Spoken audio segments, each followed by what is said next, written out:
Good morning. This morning I'm going to have a very quick look at how you can make a table in Google Docs that instead of having equal sized columns, as you can see here, it has a different width of column.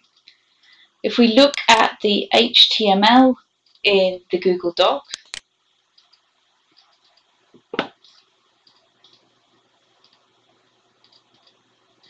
you'll see that they're all equally 33%.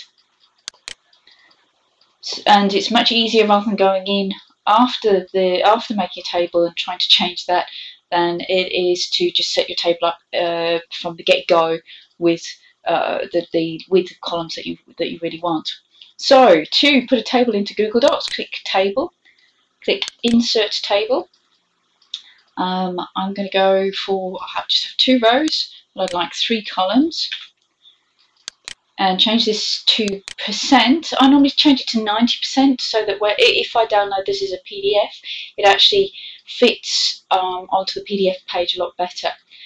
This should be unchecked, so columns of equal width should be unchecked. Leave height as size to content. I normally put my padding and spacing at about 10 so that images and words don't butt straight up to the border in your table.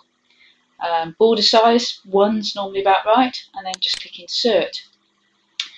Then, to resize each of the columns, go to Table, Modify Column Properties, and again your width set to %, and I'm going to have 2 narrow ones and then 1 wider one. So I'm going to set this to 20%.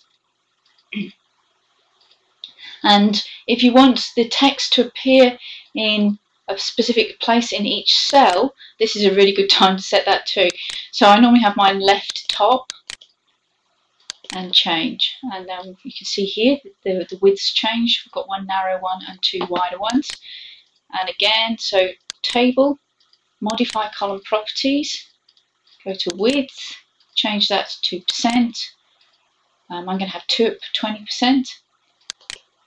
Change my text alignment, so it's going to be left top, click Change, and now we have 2 narrow ones and 1 much wider one.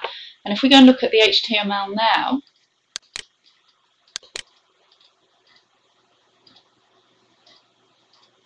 takes a bit of a time, you'll see now we've got 20% and 20%, and you've got the table width at 90. And the other column is unspecified, so that means that will just take up the remaining amount of the width on the page. So it's much easier, like I say, to set this up to begin with.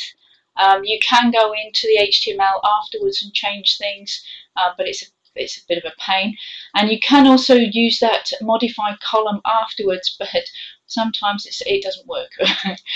I hope you've enjoyed this and found this useful. Thank you very much.